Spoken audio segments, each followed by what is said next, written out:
трендте болу әркім үшін маңызды. Біз бүгін трендтегі түстер жайлы айтамыз, ал бізге көмектесетін біздің супер стилист Бибінұр Бакеева.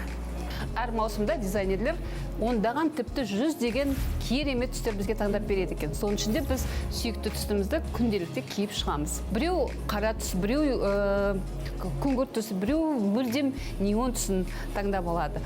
Әйгілі Пантон институты сол керемет түстердің арасында ең маңызды, ең трендті түсті бізге анықтап береді екен. Осы жылы Very деген осындай қарапайым тілмен айтқанда лаванда түсті ең маңызды болады екен.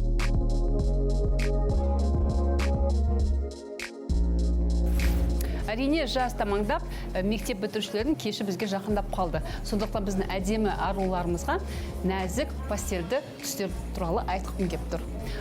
Осы жылы бұлардың аттары да өте әдемі екен. Мысалы, көк түсті алсақ, сахарный пудра дейді ғой.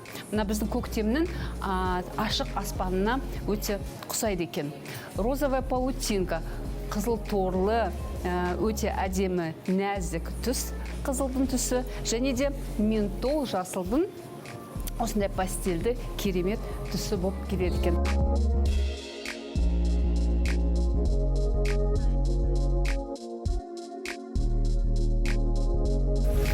Бірақ айтайын дегенім, бұл түстер нәзік, романтикалық, ішкі дүниелері әдемі сондай қыздарға жарасымды болады. Ал белсенді, динамикалық, креативті жандарға басқа жаққа барамыз.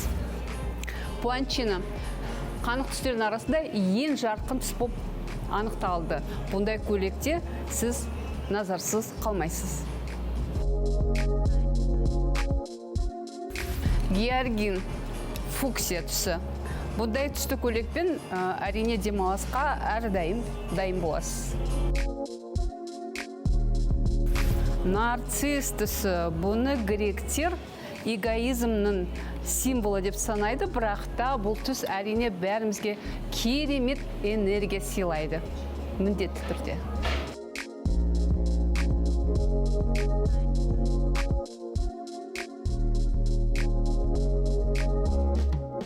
Бүгінгі менің кеңестерім сіздерге сүйікті түстерді таңдап алуға көмектеседі деп үміттенемін. Алда демалыс уақыты да келіп қалды. Сондықтан үлестіруді ұмытпаңыздар.